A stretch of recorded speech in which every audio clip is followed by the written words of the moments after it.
عصبہ اونٹنی کا واقعہ۔ مجھے زہیر بن حرب اور علی بن حجر سعدی نے حدیث بیان کی، الفاظ زہیر کے ہیں۔ ان دونوں نے کہا ہمیں اسماعیل بن ابراہیم نے حدیث سنائی، کہا ہمیں ایوب نے ابو قلابہ سے حدیث بیان کی، انہوں نے ابو محلب سے، اور انہوں نے حضرت عمران بن حسین رضی اللہ تعالیٰ عنہ سے روایت کی۔ انہوں نے کہا ثقیف بنو عقیل کے حلیف تھے۔ ثقیف نے رسول اللہ صلی اللہ علیہ وآلہ وسلم کے اصحاب میں سے 2 آدمیوں کو قید کر لیا۔ بدلے میں رسول اللہ صلی اللہ علیہ وآلہ وسلم کے اصحاب نے بنو عقیل کے ایک آدمی کو قیدی بنا لیا اور انہوں نے اس کے ساتھ اونٹنی عصبہ بھی حاصل کر لی۔ رسول اللہ صلی اللہ علیہ وآلہ وسلم اس آدمی کے پاس سے گزرے، وہ بندھا ہوا تھا۔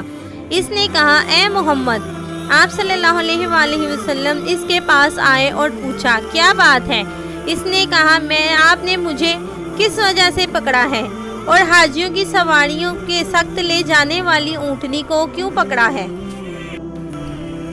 آپ نے اس معاملے کو سنگین خیال کرتے ہوئے جواب دیا، میں نے تمہیں تمہارے حلیف ثقیف کے جرم کی بنا پر اس کے ازالے کے لیے پکڑا ہے۔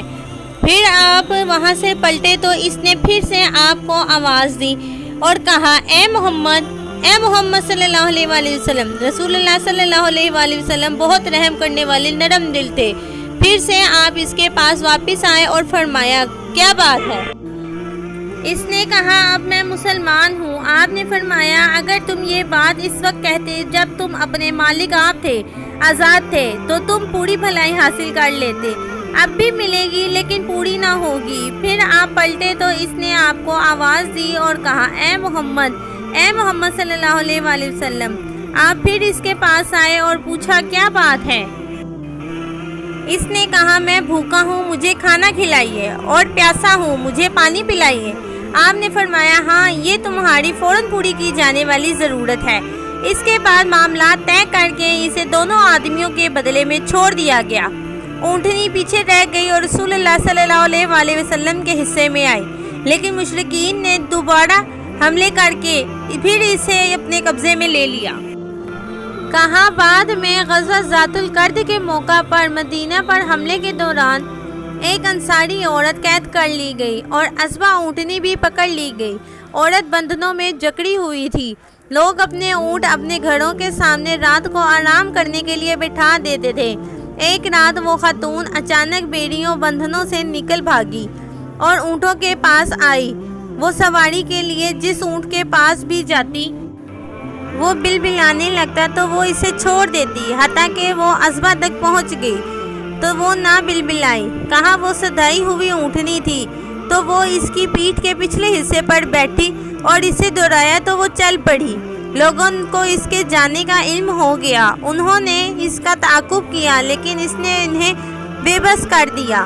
کہا اس عورت نے اللہ کے لیے نظر مانی ہے کہ اگر اللہ نے اسے اس اونٹنی پر نجات دی تو وہ اللہ کی رضا کے لیے اسے نہر کر دے گی۔ جب وہ مدینہ پہنچی لوگوں نے اسے دیکھا تو کہنے لگے یہ عصبہ ہے، رسول اللہ صلی اللہ علیہ وآلہ وسلم کی اونٹنی۔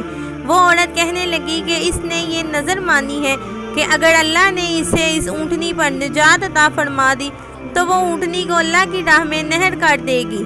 اس پر لوگ رسول اللہ صلی اللہ علیہ وآلہ وسلم کی خدمت میں حاضر ہوئے اور آپ کو یہ بات بتائی تو آپ صلی اللہ علیہ وآلہ وسلم نے فرمایا سبحان اللہ، اس عورت نے اسے جو بدلہ دیا ہے وہ کتنا بڑا ہے۔